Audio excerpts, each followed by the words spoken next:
You're set? You're set, yeah, why you moving in? No, You wanna? I wanna hear you, unless you got a piece of paper. No. You don't have a piece of paper, no, sometimes you do. I had a paper, but I'm not gonna use it. Okay, so I'm Uri Droni, I'm the Director General of the Jerusalem Festival. Welcome, everybody.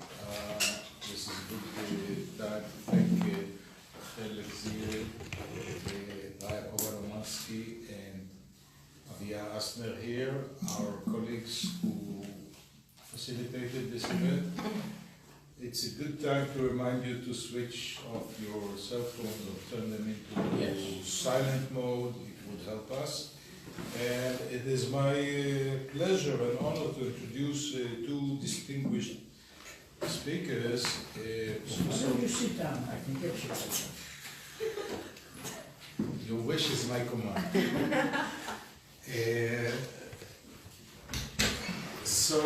We have this afternoon we have Professor Gideon Rahat, political scientist from the Hebrew University. I'm skipping most of your CVs because these people got everything in a mail.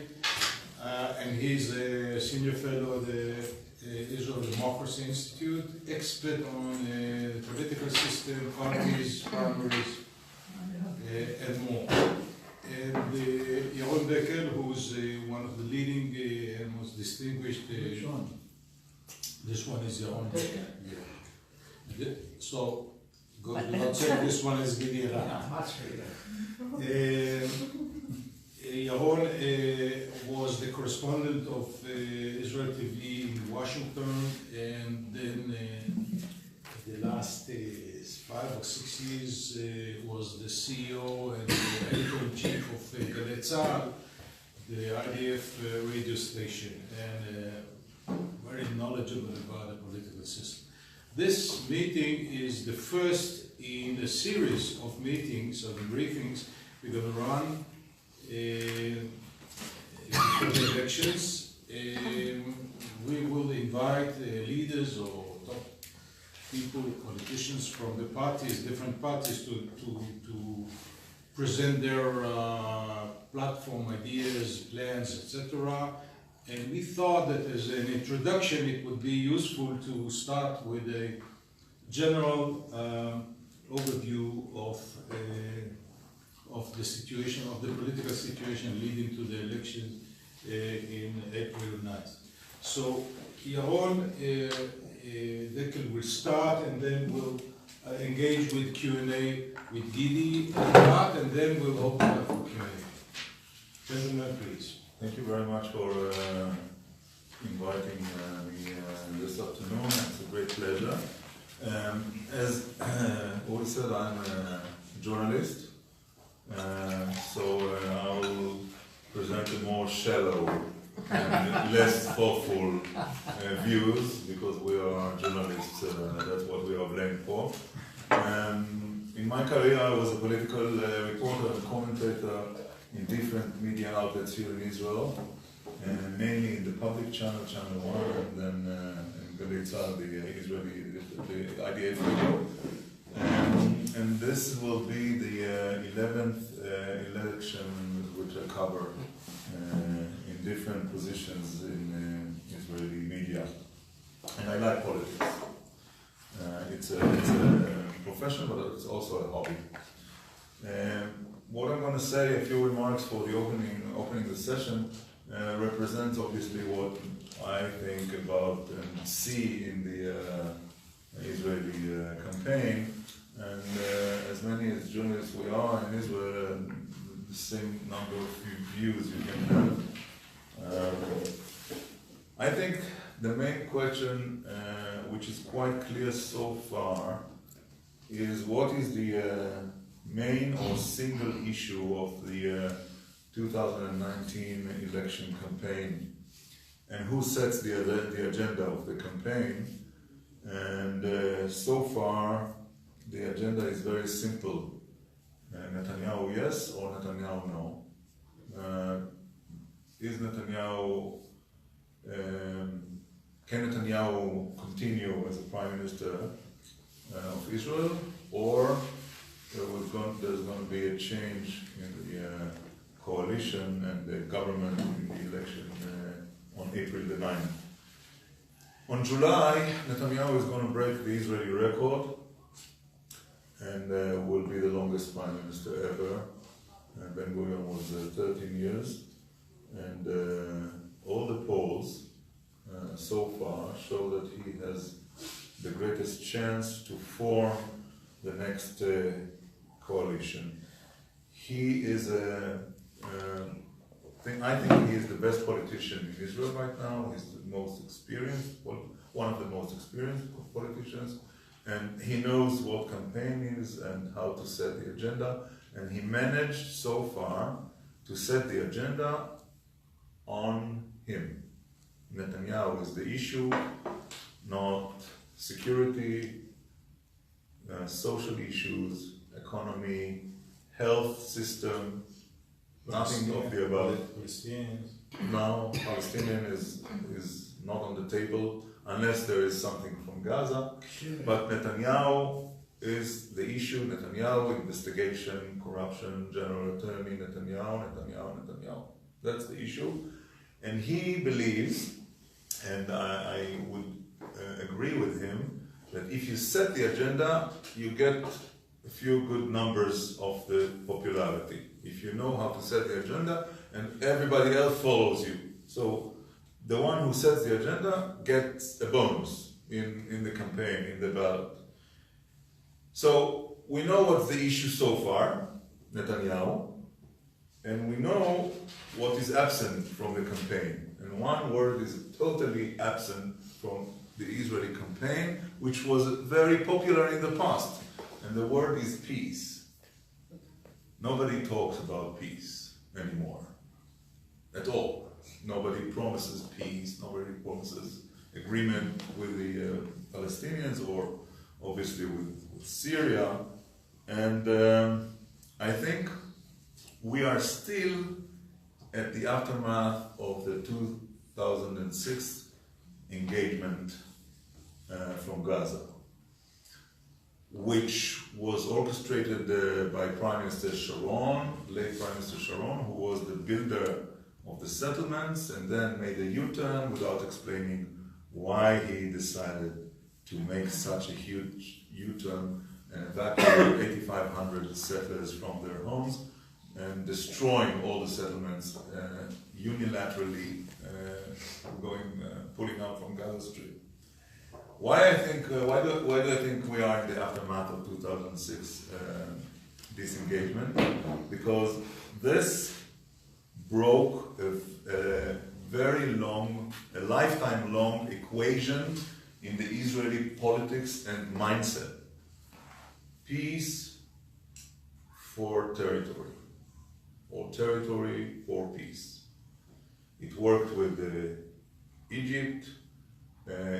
We thought it might work with the Palestinian in the Oslo Accord, but that's what people believe, that once you give territory, you get something which is called peace. And the average Israeli who supported and those who opposed the disengagement saw something totally different and discovered that this equation is not valid anymore. Because through the Israeli mindset, once you get out from a territory, you don't receive rockets in return. That's the average Israeli, because you're not there, so there is no reason to attack you. No soldier, no settler, no home, no nothing. Even the cemeteries were taken out. And people started asking questions, what terms you give back a territory to an Arab side?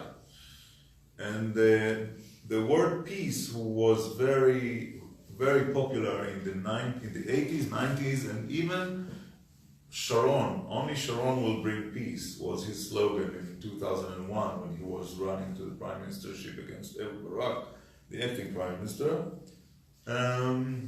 Is not valid anymore because Netanyahu and Barak, Prime Minister Barak, who said that Arafat is not a partner, managed to convince the average Israeli that there is no partner. So if there is no partner, there is no reason to promise any solution, any peace or any agreement with the other side.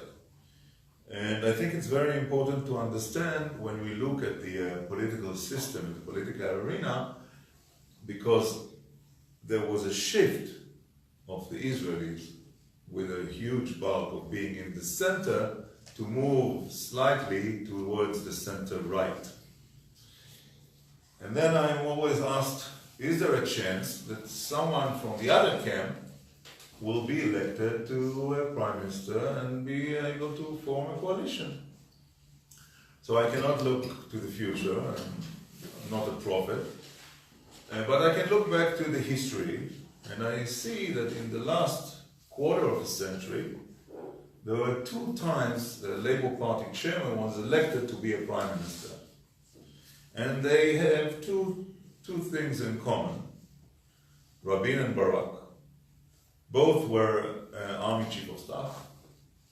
And that's one of the reasons we see how parties are so eager for generals.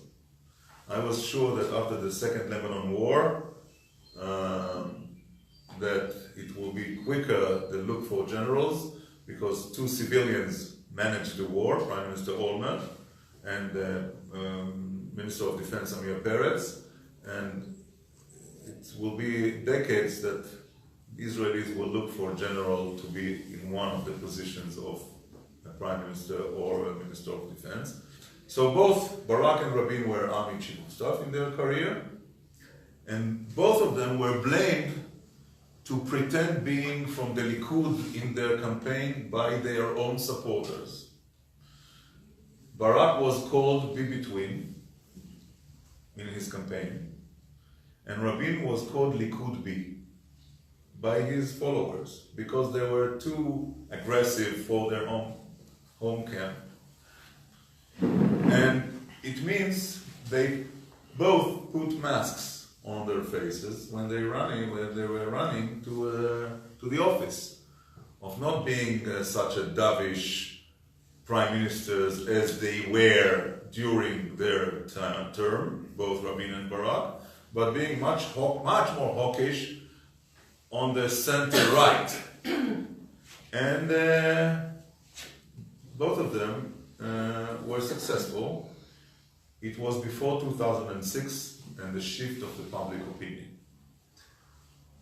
Which means that the chance of a leftist, if he is not a general, hawkish, pretended to be a Likud member, to be elected is very, very low. Unless A miracle happens. Unless Netanyahu makes a major mistake, because we know sometimes an acting president loses and someone takes the office. George Bush's father attacked Iraq, and people said that 92 election campaign in America is gone, is over, because Bush was going to be re-elected. And then he made the mistakes with the taxes, and there was an unknown governor from a very lost Arkansas state, and he became a president for 8 years. Who thought that someone from Arkansas will be the president of the United States? It would be a joke. But an acting president loses, and someone is there to pick up the office. So A is Netanyahu's mistake. He is very careful not to make mistakes. He lost power once, and in '99, and he doesn't want to lose power twice. Second factor that could be important is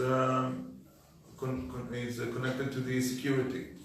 Something happened with Gaza, with the initiative of the Hamas or the Islamic Jihad, provocation, or which could go furthermore into an Israeli operation, insecurity, and people feel insecure, and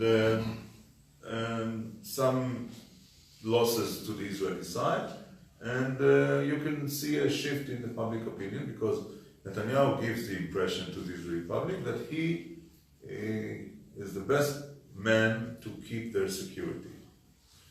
And the last thing is the corruption issue with the question of the general attorney indictment. If he comes with the indictment before the elections, and so far we saw no influence to the matter of corruption of the Israeli public, which means we might use to the fact that politicians could be blamed in corruption and we still trust them in terms of security. But if we look a few months back to the municipal elections, we saw that in many cities corruption did play a role, and those who were blamed in corruption were kicked out of office. Now, not that when you choose a mayor it's the same way when you choose a party. And the last point, how do Israelis vote, and why do we don't see major shifts in Israeli politics? I think it's not a matter of ratio, but it's a matter of emotion and guts. When you enter to the ballot, think of the Israeli, shut their eyes, and ask one major question. Whom do I trust? And then they don't find the name Avi Gabay or Yair Lapid on the ballot to answer this question. And this one reason, now Benny Gantz is a new figure in the horizon of Israeli politics. We have a few examples of generals who succeeded in Israeli politics, but we have more examples of generals who failed. With no political experience, and politics is a profession, it's not easy to jump from the office of the Army Chief of Staff to the Prime Ministership. I will stop here, and I will turn to Professor Rahat to talk, first of all, of the reasons of what we see as so many splits and rifts and divisions in the Israeli politics, like mushrooms after the rain. Every week we see a new party. Why does it happen? Well, basically, Israeli politics was always full with divisions. We always had a relatively high number of political parties, and the reason is first the Israeli society is divided into many different tribes. Second is the electoral system, a nationwide electoral district, proportional representation, a threshold which is now moderate, 3.25, but nevertheless. So we always had this fragmentation.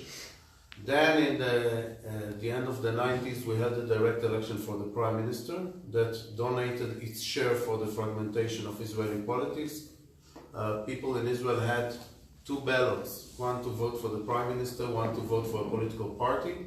And Israelis are not suckers, so if you have two ballots, you don't give them to the Prime Minister and to his party. You give it to another person, to another party, to make your point. And even though this was cancelled, now we vote for a single ballot to the Knesset, we still have some remains of this division. And what we have now that intensified this division, and you could hear Yaron and see that it's all over, the personalization of politics. We are not talking about political parties anymore. We are talking about what you said, Netanyahu, yes and no, but not only this. If I wake up in the morning and I want to create a party, and I want to join politics, in the good old days, I would join a party. Now what you do is, you create your own party, and then you say, okay, maybe I can make an alliance with you, or something like this. So the personalization of politics in Israel is absolutely crazy. And this is in a system in which you elect political parties, and this is in a parliamentary system in which at the end of the day, it's about coalition government that is created from many different political parties. I would add to this that Netanyahu, I'm not sure that it's good for Netanyahu to be seen as the only issue in these elections because of the following reason. Netanyahu is not popular like having 55 or 60% support from the population. His leadership is strong because he has much more support than any other alternative.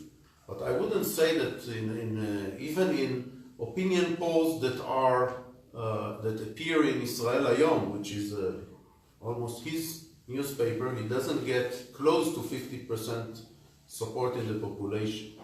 So if Netanyahu says it's about me, and if people will treat it as direct election for the prime minister, we might end up with Likud losing votes because people would say, okay, Netanyahu is going to be the prime minister anyhow, and in the last few days, Shas said they will support him, Lieberman said they will support him. Why did they say it? They say it because they want people to vote for them and not for Likud. So at the end of the day, if we see this kind of development, and if it wouldn't stop in any point, we might end up with Likud losing seats, too many of the parties around it. Now for Netanyahu it's not so bad. I think that Netanyahu is very happy with coalition government. He doesn't want to see any threat, even not from his own party. But the election results might be really crazy if this is the dynamic. We will have here many political parties with 5, 6, 10, 20 seats. So there is a possibility for this dynamic. Of course, the dynamic can be different. That's what Netanyahu did in the previous elections. Okay? This Gewalt campaign in the last few days. You know what is important for you. We'll take care of it. Okay. So That's the base. That's the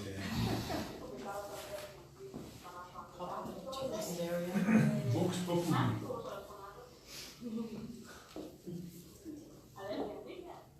she's using a loudspeaker, so There's some really big groups touring today.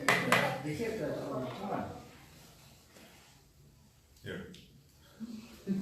okay, I think that one of the interesting things to watch is the last few days. In the last few days we do not have opinion polls anymore, and things are happening since 2006. I think we don't have opinion polls in the last 4 days. So every election we have what we see as a surprise. Okay, 2006 it was the Pensioners Party, which is a nice surprise, but not. But in 2009 it was CP versus Bibi, and then Labour Party and Meretz collapsed.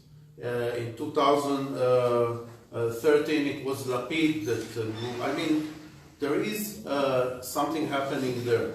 And I think what is really interesting about Israeli voters is that the blocks are very stable. You can hardly see people move from the right to the left or from the left to the right.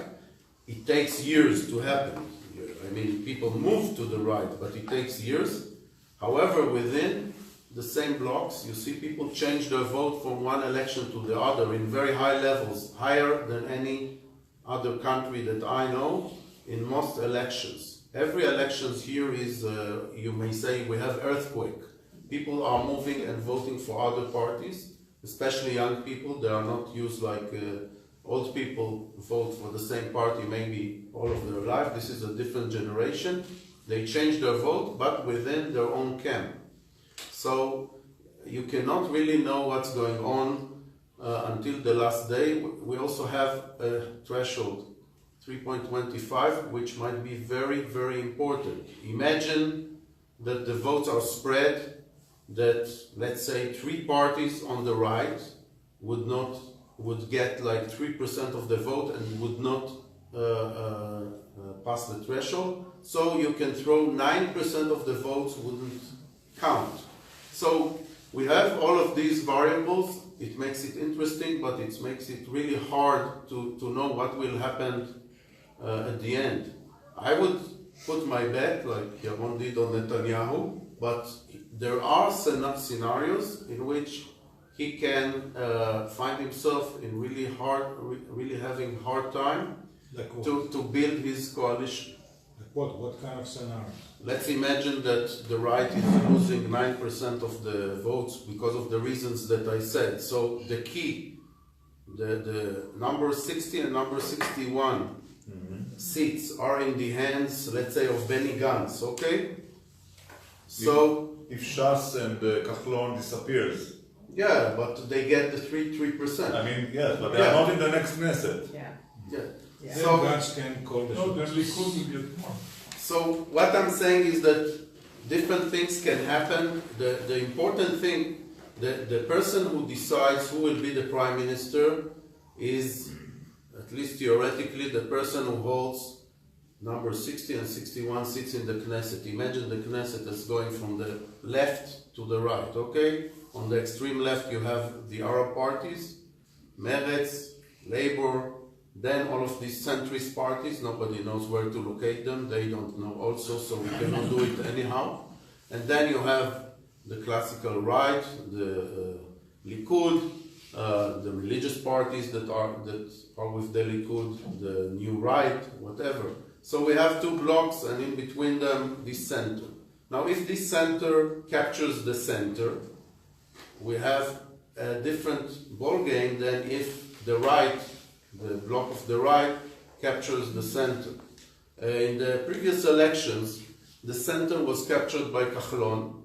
Kahlon could theoretically go with the left. However, it is not legitimate in the Israeli political system, in the current system, to be supported by the Arab parties, by the non-Zionist parties. So Kahlon was, if you do not count them, the center, the key was in the hands of the Likud actually. So the elections at the end of the day are elections between political parties, and the day after you have to ask yourself not the question which is the largest party, the most important question is which is the largest bloc. I'm just remembering the 2009 elections.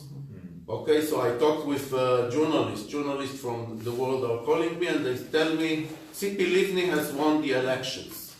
And I tell them, no, Tzipi Livni did not win the elections. We don't have direct election here. Okay, because Kadima had 28 seats and Likud had 27. That's not the question. The question is which bloc has the largest number of seats.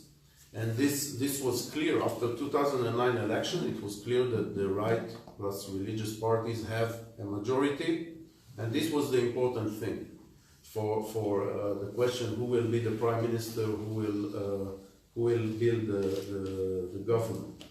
Now that's my things about this fragmentation. So this fragmentation is important. You want me to ask the other questions? About, I think one important question is why corruption doesn't play a major role so far. Yeah. Well, basically, I think that people in Israel, like many people around the world, which is something that is funny and also irritating, if you ask people which institutions do you trust, people all over the democratic world do not trust the institutions that they elect. People do not trust political parties, they do not trust parliaments, they do not trust the government, they tend to trust the courts, they tend to trust the military, in Israel for sure, less the police, but still more. So we have this in Israel and abroad. So I think that what you already said, that in a way people say to themselves, all politicians are corrupted, therefore I will not put corruption in my equation. This is, in my opinion, it's a sad story, and it plays.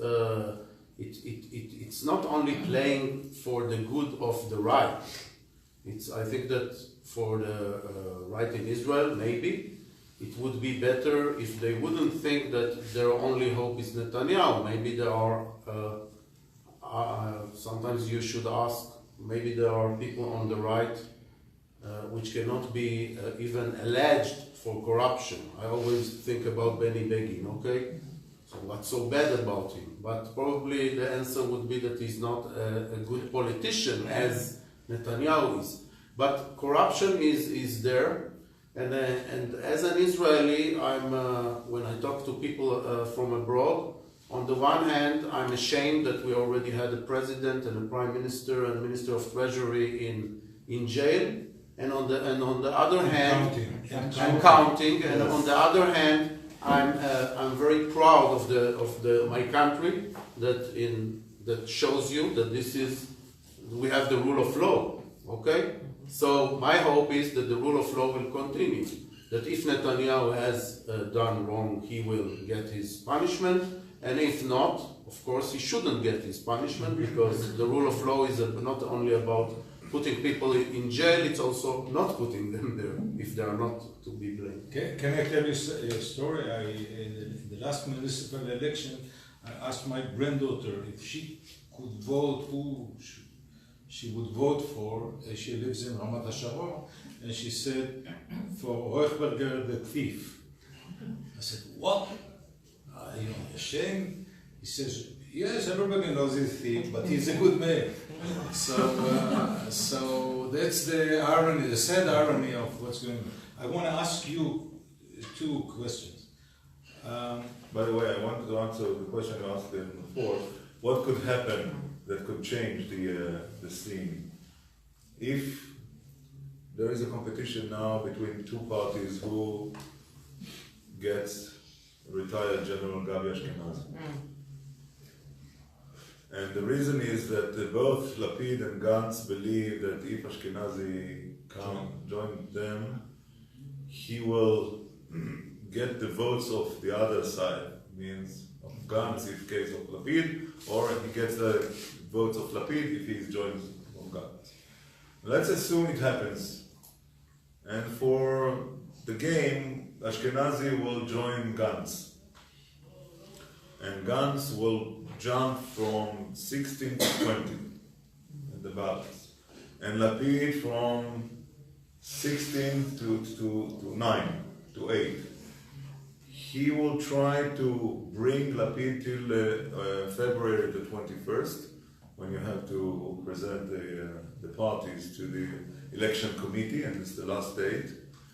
And let's assume he managed, and you have Gantz, Ashkenazi, and Lapid. Now we don't see it anymore, but we couldn't see Livni and Herzog in 2015, and suddenly it happened, and then Netanyahu felt that he is in a risk and he is in a danger. That's why the reason why he said that the Arabs are rushing to the polls on the day of the elections, because he thought that the Livni-Herzog combination is a threat.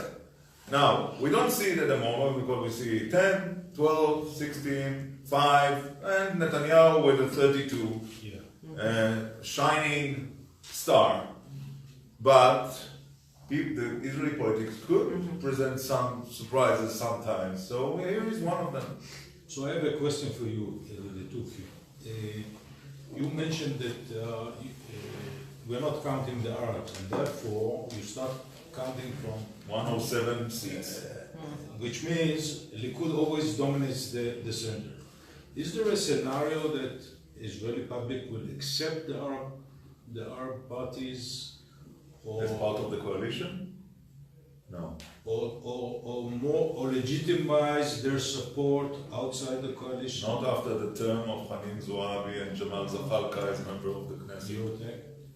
Well, basically, there's a huge problem of legitimacy, and I don't see the Arab parties also support any Zionist government. This is also, they weren't even ready to make an agreement with Meretz. But if the Arab, the so-called joint list, if it will really be divided, and if the two heads would pass, it might be possible in a specific scenario to see one, let's say, one of these heads, maybe Tibi, support from outside, or support from outside, meaning you will have minority coalition, which nobody will, they wouldn't vote, they wouldn't take part in the coalition, but they wouldn't vote against them. And in the Israeli system, if you want to replace a government, you need to have an alternative government. So let's say Constructive. vote of no confidence. Yeah. So basically, once again, these are scenarios that, you know, if and if, but all of these ifs might be there. And basically, I think my thesis goes against the thesis of most people in the system. My argument is that that Netanyahu have a better chance if there is a clear alternative to him. If Netanyahu runs against this alliance of Lapid and Gantz and all of these, he will be more successful, in my opinion. Divide and conquer. No, he will focus on them. He will bring his base back to him. If he will have this, if the picture stays like it is right now, so people are saying, like in direct election for the prime minister, well, it is clear that Netanyahu is going to be the next prime minister.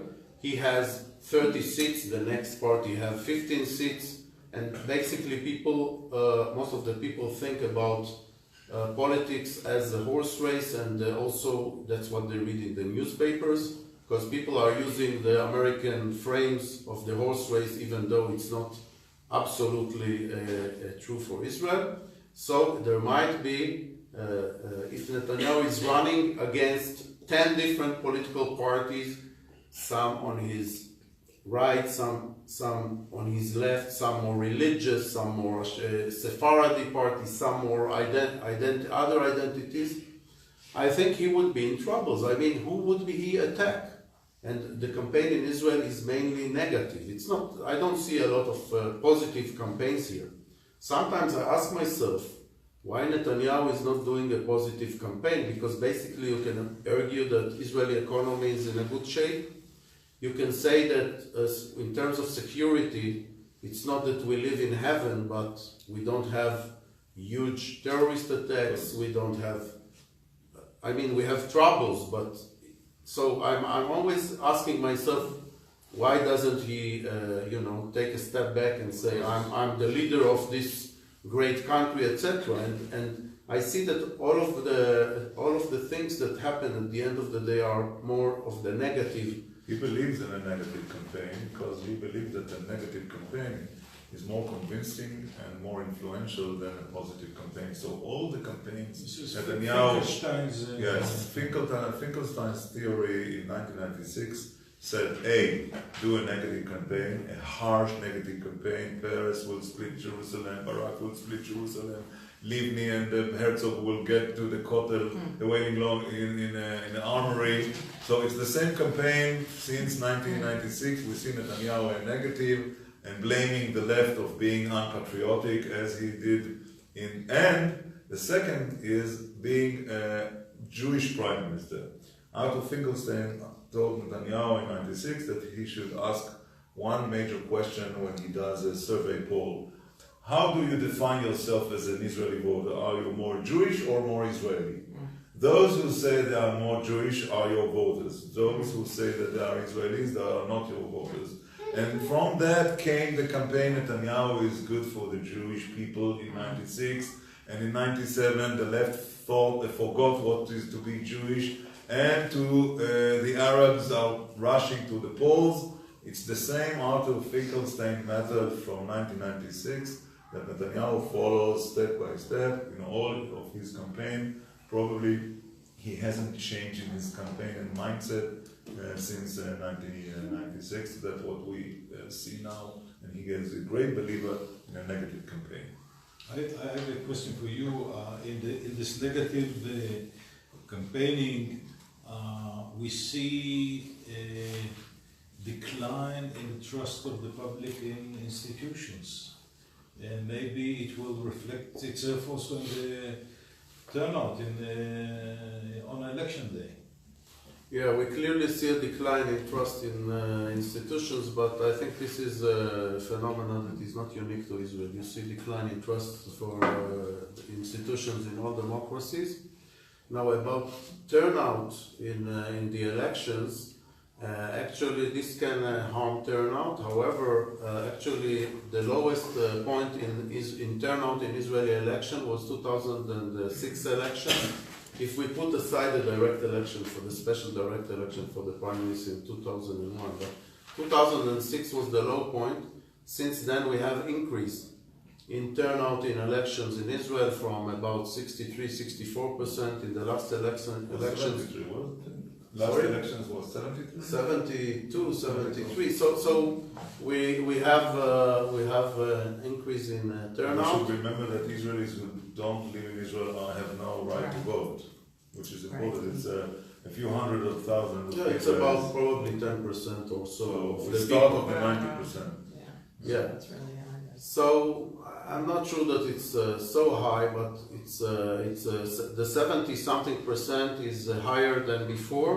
We are still far from the close to 80% that we had in the previous millennium. So, but still, so it's a good question, and we have to also distinguish between the Arab voters. The turnout among Arabs is lower than the turnout among Jews.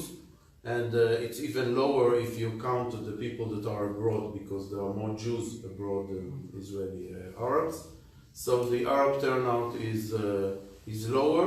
It's a question whether the Arabs in these elections will come to vote, because in the previous elections, when there was this joint list, the Arabs increased their share of the vote. Not like Netanyahu said, that they are coming in Basra, but there was an increase of, I think, close to even 10% among the Arabs, which are about 18% of the Israeli electorate.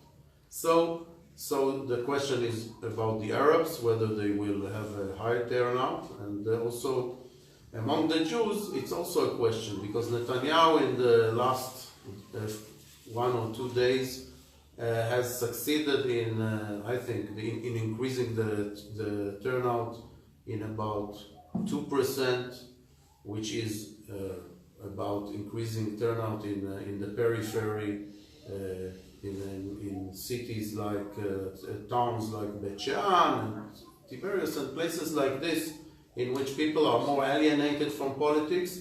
His move has increased the turnout in these places by 10%. So the question is, of course, whether we will see it again. And also you have to remember that electoral turnout has to do with competition. If people will be convinced that Netanyahu will win anyhow, that's one thing. If they will feel that there is competition there, they might come also to vote. So there are so many variables there, and it's not about reality, it's about the image of reality, the image of competition, the image of should I stay home or should I vote for Netanyahu? Not because I like him, but because if I wouldn't go to vote, the Arabs will take over, or whatever story you can tell in the last few days. Let's open, thank you, let's open up, yes, Elena. For both of you, do you foresee a situation if Netanyahu is indicted in February, which is now seeming likely? Can he continue to stay on as prime minister? Yes. Not legally, but I mean Publicly. legally, publicly. Yes. When we talk about the indictment, it's very important to know we have 3 dates. The first decision, the hearing, the second decision after the hearing. The process is 1 year long, between the first decision to the second decision. And it's very important, it's a year, in between we have elections, Netanyahu might be elected, as the polls show, form a government and continue. It seems likely that till the last and final decision after the hearing, he will get the support of the parties as they declared so far, the 61 plus Lieberman, 65 seats he had in his majority till Lieberman left the government.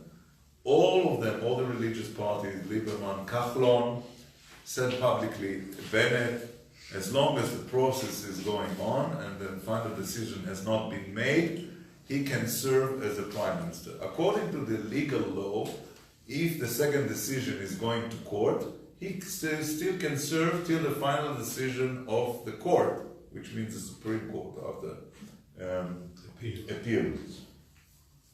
But Kahlon said publicly that he will be the Ehud Barak of Netanyahu. What Barak did with Olmert, as Olmert went into investigation, he said, I'm leaving the government unless you resign, because if you don't resign, you have no coalition. And Olmert was forced to resign without any legal interference in between. He blames, of course, the police of the early testimony of Talansky that was killing his term. But no Supreme Court had to decide can he serve under indictment and in such a case, because he was indicted as a private person, not as a prime minister. This is a total different case. I believe that if the polls are right and nothing major happens, according to the scenarios we try to play here, and Netanyahu forms the government, it's a matter of a year till the final decision of the general attorney after the hearing. And I believe that once he put the date of the hearing 3 months after the decision, the first decision, the Prime Minister's attorneys will ask for more time because they didn't think it's such a huge material in 25 boxes, because they were sure it will be only 2.5 boxes. And they need 3 more months, at least, if not more, before the hearing. And to be fair, they will let the attorneys to get more time. So 6 months, and then hearing, and then decision after 3 more months.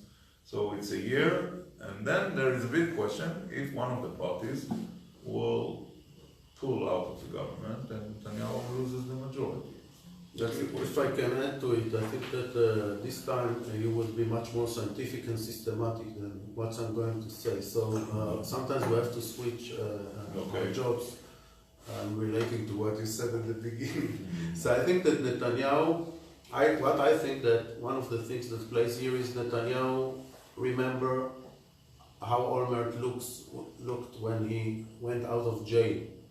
It means that Netanyahu now is at the top, and he can end up like Olmert, and I think he's fighting for his life in a sense, and we have to remember it. We have to understand. I don't think that he will.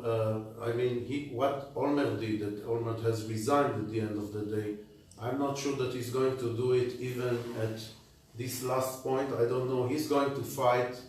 He's going to fight in a very hard, and unlike Olmert, he have a lot of support. Olmert lost public support. I think he had like 3% at the end of this. But Netanyahu have more support. He's going to fight. He's going to fight hard because he doesn't want to get, I'll use an Aramic word from Igra Rama to Bira Amikta. If you heard about it, from the top to the bottom. And to be in jail is to be in the bottom. So I think there's also this thing. So I'm not even sure what will happen after a year. I'm not sure that Netanyahu will not use everything that he can use in order to guard himself. It's not only himself, including a deal. It's also a family.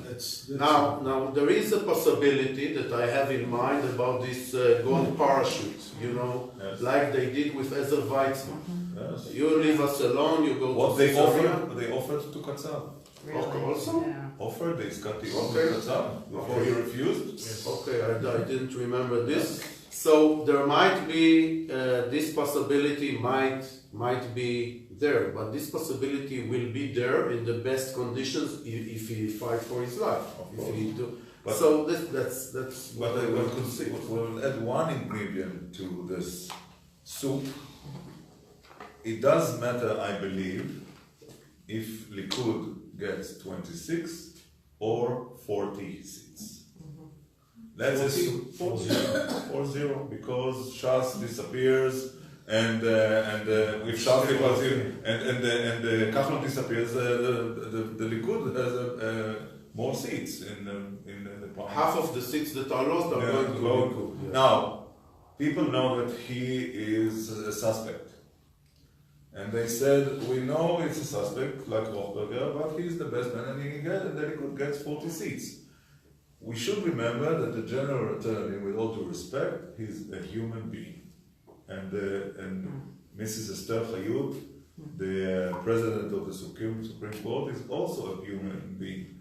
And Gideon mentioned the popularity of Olmert.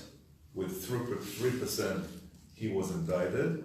And popular Ariel Sharon was not indicted, but his son served in jail. He was very, very popular when he was a suspect in criminal cases. And the same human being, called Meni Mazuz, a human being, a very popular prime minister was safe, and a very unpopular prime minister was in jail. Now, these are the facts. Everyone can get a conclusion of yourself, but we are talking, at the end of the day, of people. And people make decisions in the Supreme Court and in the General Attorney. I have a question for you. Do you think somebody from the Likud might smell blood and jump to the occasion? It depends when. It depends when. In a later stage. Later stage, not before the election, because not to be blamed. If the Likud now is 32 and then adds at 29, he will be blamed of the losses of 3 seats. So before the elections, no question. After the elections, after the second decision, the final decision, Gideon Sa'ar could be the one.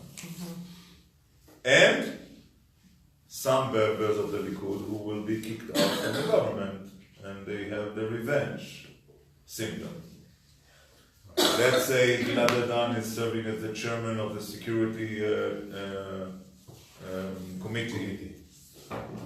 Maybe you see a different Gilad Erdan, but not before the elections by all means.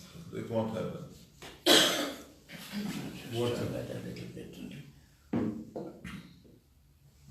For coalition that Netanyahu would want, he would require the votes of the smaller parties in the bloc, in the right-wing bloc. And you said before that there is a possibility that they don't reach the threshold, and that would, I suppose, hurt him. Did he not at one time, not long ago, try to reduce the threshold for that purpose? Yes, he did. He didn't really try. It was balloon nisui. It was how do you say? Trial balloon. Trial balloon. He tried, but he tried to do it, but he saw that it's not. It wouldn't happen. Actually, some of the politicians that are under threat from the threshold didn't want to support it, not to be seen as fearing from the threshold. And not helping their rivals like Eli Shai, who was out, and there he didn't have any intention to go. And I have one more question. Can you please explain to me the policy of Benny Gantz? Of being the policy of Benny Because Gantz. I don't know where he stands. The policy of Benny Gantz, he has no real policy. The fact that he didn't talk so far was not a mastermind plan. Not at all. He had nothing to say at the beginning, and then his advisors saw that he is growing in the seats in the polls and then they figure out that the fact that he doesn't say much helps him. So they said, let's do it as a policy. Now on Tuesday, he will give a speech. He will give a speech with no Q&A. He will not answer any questions. Because he has a very crucial decision to make. Where he wants his votes to come from. mainly from the left, or he tries to bite the Likud supporters. Not all the Likud are the Naftali Bennett's Likud rift. I mean, there are some moderates in the Likud who went to Kaplan and center slightly right. And it's a very crucial decision to make, and we will hear how much he attacks the Prime Minister, because there is a difference between criticizing and attacking. And he will have to answer a question: if the final decision has not been made, can you be a partner? I assume he won't answer the question, and he will say, I'm running to win, and the Likud could be a partner in my government. So this is a very hypothetical question, and I'm not going to answer hypothetical questions about will I join someone, because I will invite the Likud. Under Netanyahu, under anyone who Likud votes for being the chairman. Because he will try to grab 3 mandates from the Likud, at least. That's, if I can get into his mind, that I would do, what I would do. Yeah, I would add to it 2 things. First, the Likud doesn't have a platform for the elections for the last 3 elections, I think. So probably that's one thing to learn. You don't have to write a platform or even to say much, because elections are so personalized. It's about the person, it's not about the platform, it's not about the party, it's about the person. And this is an important thing about guns. Some people ask how come a person that didn't open his mouth gets such support. And I think the answer is quite clear. Netanyahu has convinced the Israeli people that even if I'm corrupted, even if I'm whatever, okay, I am the only person who is capable to be the leader of Israel, because I have the experience and I've been there for a long time. Nobody is there in my league. Gans have the ability to convince people. So people who don't want Netanyahu but look for someone with experience, Gantz is their best option, because he was the chief of staff and security is the main issue in Israeli politics, in governing Israel. So I think this is that's the ticket there. So if I'm not supporting Netanyahu but I'm afraid from supporting anyone with no experience, Gantz is my first choice. So I think this is his ticket, and therefore he doesn't have to speak. He's saying, now when he's saying things that, you know, everybody can vote for him, unless he's, I don't know, he wants the destruction of Israel. He's saying, I'm for Israel. Okay? Gideon Levy will vote for him. I think that Gideon Levy has actually wrote today that Gantz is Israel, something like this. So I think that from the point of view of Gideon Levy, which is an outsider, he's really have this ability to see that Gantz really speaks to most Israelis. Right? Okay, anybody? Yes, please. It seems to me that security is a key word for the next elections. And on the chance that Gantz decides that he would be willing to invite Netanyahu to move towards center and left, which would be very attractive. Do you see this really as a potential, the way of doing something very unusual, which is to preserve his reputation, Netanyahu's reputation, and yet help the country feel that it is getting an answer which is providing the security? If Gantz wins the elections, you mean? After the election, he invites Netanyahu. Yes. But the point is that that can be laid in ahead of time. I read something recently in which Netanyahu spells out some of the things that seem attractive to the left. So I think, are we likely to see this? Because otherwise, we're talking about a future where security will only be the determining factor on who gets elected and what happens in the future of Israel. Well, it's a very complicated question. I do see that the major fight is on the right-wing voters. The left has such a puzzle at the moment, and the question that Netanyahu is fighting is getting the Likud party strong to have enough votes between being the first party to the second one, that it will be clear that no one has a chance now to form a government. If Netanyahu gets 30 and Gantz gets 15, Netanyahu is the next prime minister by all means. It won't happen that the 15 seats will form a coalition. Now, security questions are always at the head.